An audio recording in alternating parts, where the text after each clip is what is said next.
यार ये तो मस्कत वाली से भी ज़्यादा प्यारी है आकाश भाई, ऐसे ही है ना। इस वक्त मैं सोहार फोर्ट की छत पे खड़ा हूँ। I was in Pakistan for 1 year. 1 year, mashallah. Yeah. So how was your experience when you were in Pakistan? amazing. Amazing. You cannot reap what you never did sow. नहीं मूव होता है maximum. You cannot learn what you never won't know. बिस्मिल्लाहिर्रहमानिर्रहीम, सुब्हानल्लज़ी सख्खरा लना हाज़ा व मा कुन्ना लहू मुक़रिनीन व इन्ना इला रब्बिना लमुनक़लिबून। आज के सफ़र के बारे में मैं आपको थोड़ा सा बताता चलूँ कि मैं इस वक्त मस्कत से निकला हूँ अपने घर से और जाना है हमें सोहार ये ओमान के तकरीबन जो पहले 3 बड़े सिटीज़ हैं उसमें से एक सोहार भी है, जिसमें नंबर 1 पे ऑफ कोर्स मस्कत है, दूसरे पे शायद सराला और तीसरे पे सोहार होगा। तो सोहार जाना इसलिए कि सोहार पोर्ट जाना है मुझे, और सोहार पोर्ट में तकरीबन 8 साल से ज़्यादा हो गया मुझे ओमान में रहते हुए, लेकिन अभी तक मैं सोहार पोर्ट नहीं गया। आजकल सोहार पोर्ट जो है वो काफ़ी एक्टिव है, ख़ास तौर पे ये US ईरान वॉर की वजह से बड़ा जो कॉन्फ्लिक्ट आ चुका है, तो जबल अली वाली पोर्ट जो है जो दुबई में है वो काफ़ी हद तक इनएक्टिव है, जिसकी वजह से सोहार पोर्ट और सलाला पोर्ट जो है ये 2 पोर्ट्स एक्टिवेट हो चुकी हैं ज़्यादा। यहाँ से मुझे अपने एक दोस्त को पिक करना है जो बिल्कुल यहाँ करीब ही रहता है। उसके बाद इंशाल्लाह कुछ चाय पानी का सामान लेते हैं और अपने सफ़र की तरफ निकलते हैं। मस्कत से तकरीबन हमें लग जाएंगे सोहार तक के तो 2 घंटे लगते हैं, लेकिन सोहार पोर्ट थोड़ा सा आगे है, तो मैं ख्याल 2 घंटे 20 मिनट 2 घंटे 25 मिनट में इंशाल्लाह हम पहुँच जाएंगे सोहार। इस वक्त 7 बज चुके हैं, 7:12। तो मैं उम्मीद करता हूँ कि मैं इंशाल्लाह 9:40-45 मिनट तक पहुँच जाऊँगा। पेट्रोल डलवाएंगे, वो अलग बात है, आजकल पेट्रोल जो है वो बहुत महंगा हो चुका है, लेकिन ओमान इस लिहाज से लकी है क्योंकि ये अपनी प्रोडक्शन करते हैं और पेट्रोल की प्राइसेस इस वक्त जो है वो यहाँ पर तो तकरीबन कोई चेंजेस नहीं हुई।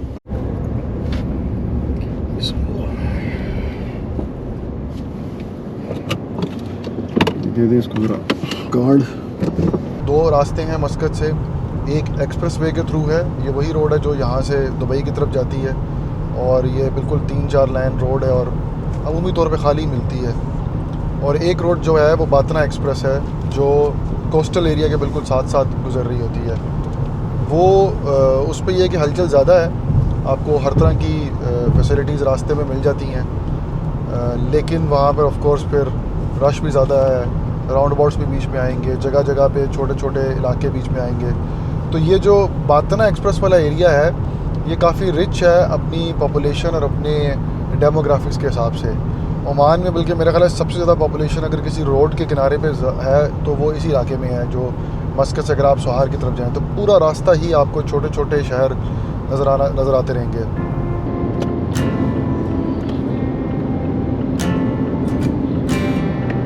And when you go, I will fall back apart. ये एक्सप्रेस वे के रास्ते में भी आपको जगह जगह पर पेट्रोल पंप मिल जाएंगे तकरीबन 50 किलोमीटर के बाद। शुरू में थोड़ी देर बाद आता है मेरा ख्याल है पंप, लेकिन शेल के पंप्स जो हैं वो तकरीबन 50 किलोमीटर के बाद आ जाते हैं। यहाँ पर फैसिलिटीज़ जो हैं वो मेरा ख्याल है हल्का फुल्का कैफ़े है, कॉफ़ी वगैरह मिल जाती है, नमाज की फैसिलिटी यहाँ पे मस्जिद मौजूद है। इसके अलावा पेट्रोल पंप तो ऑफ कोर्स है ही है, पेट्रोल तो मिल ही जाएगा, और कुछ जगहों पे कार वॉश भी है लेकिन वो बड़ा कम है, बाकी कोई ख़ास फैसिलिटी नहीं है।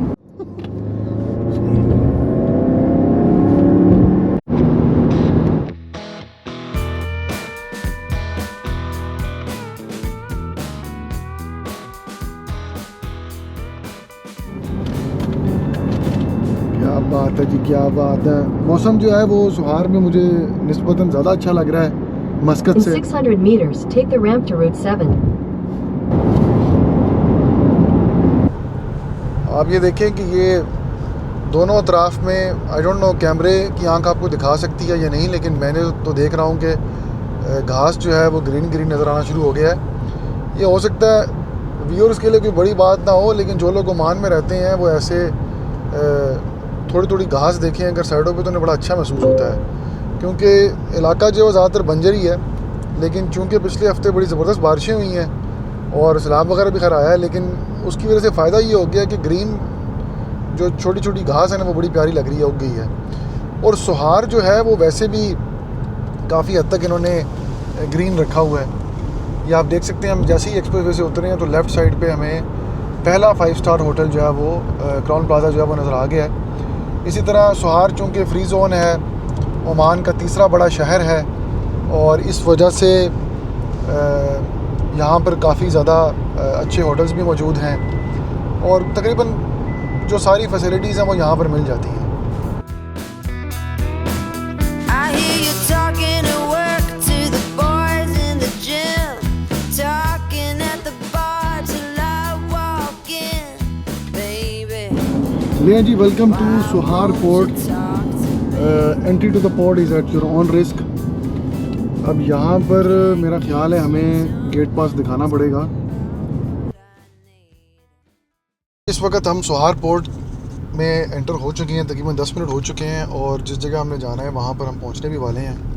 और काफ़ी ज़बरदस्त किस्म की यहाँ पर हमें छोटी छोटी रिफाइनरीज भी नज़र आई हैं। इसके अलावा बड़े बड़े जो है इंडस्ट्रियल जोन्स भी बने हुए हैं, और जैसे मैंने पहले बताया कि जिंदल स्टील मिल भी यहाँ पे हमने देखी है अभी थोड़ी देर पहले, और एलुमिनियम स्टील के भी कुछ कंपनीज़ हैं यहाँ पर। काफ़ी बड़ी बड़ी कंपनीज़ हैं मेरा ख्याल है यहाँ पर। बाकी अगेन यहाँ पर ये बड़ी शिपिंग पोर्ट है जहाँ पर दुनिया भर से सामान आता है, और अभी ग्रीन इनिशिएटिव की वजह से तो ऑफ कोर्स ये ज़्यादा रनिंग में है। रोड्स पे इस वक्त यहाँ पर तो मुझे कोई रश नज़र नहीं आ रहा, लेकिन मेरा ख्याल है ट्रक्स का निकलने का जो होगा वो रास्ता कहीं और होगा। आप देख सकते हैं यहाँ पे एक नहर भी बनी हुई है। ये शायद समंदर का पानी जो है वो आ रहा है। ये देखें लेफ़्ट साइड पे ये जो एरिया है, यस, थोड़ा जूम करके दिखाता हूँ मैं आपको। ये वाला जो एरिया है इसमें पानी बह के आ रहा है। अब आई डोंट नो ये पानी कहाँ से आ रहा है। In 500 meters, turn left.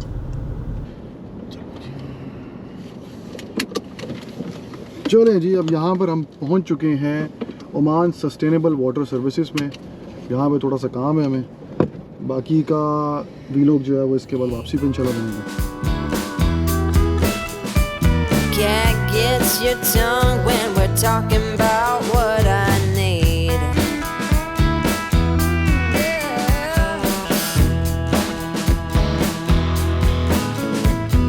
Say what you will at the hardware store. Don't get you started. तो चले जी, इस वक्त हम सोहार के कॉर्निश के ऊपर जो है वो फिर रहे हैं।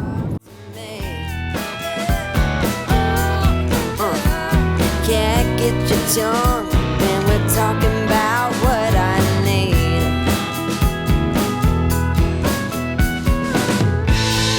Think you're the silent type, but that ain't what I like.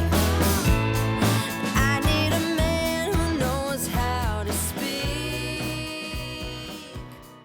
सोहार में आज मौसम जो है वो बहुत ज़बरदस्त है। हम एक्सपेक्ट नहीं कर रहे थे कि मौसम जो है वो इतना ज़बरदस्त होगा, और आप मेरे राइट साइड पे देख सकते हैं कि बड़ा ज़बरदस्त किस्म का फोर्ट है। Can't get your tongue when we're talking about इस वक्त मैं सोहार फोर्ट की छत पे खड़ा हूँ। अच्छा, इस किले की जो हिस्ट्री है वो बड़ी इंटरेस्टिंग है। इस किले की तामीर के बारे में कहा जाता है कि यह 13वीं सदी के आखिर या 14वीं सदी के शुरू में तामीर किया गया। इसे इस वक्त के हुक्मरानों ने शहर की हिफाजत के लिए बनाया था। 16वीं सदी में जब पुर्तगालियों ने ओमान के साहिलों पर कब्ज़ा किया तो उन्होंने इस किले को अपनी फ़ौजी छावनी के तौर पर इस्तेमाल किया और इसकी दीवारों को मज़ीद मजबूत बनाया। फिर आखिरकार ओमानियों की वापसी हुई और इमाम नासिर बिन मुर्शद अल यारबी ने 1643 में पुर्तगालियों को शिकस्त देकर इस किले को दोबारा ओमान के कंट्रोल में लाया। ओमान के मौजूदा शाही ख़ानदान अल बुसैदी के बानी इमाम अहमद बिन सईद ने इसी किले से अपनी तहरीक का आगाज़ किया था, जिसकी वजह से इसकी तारीख़ी अहमियत बहुत ज़्यादा है। बाकी किले में लंबी लंबी सुरंगें हैं जो किले को शहर के दूसरे हिस्सों से जोड़ती थी ताकि जंग के वक्त खुराक और सामान लाया जा सके। This is something very interesting.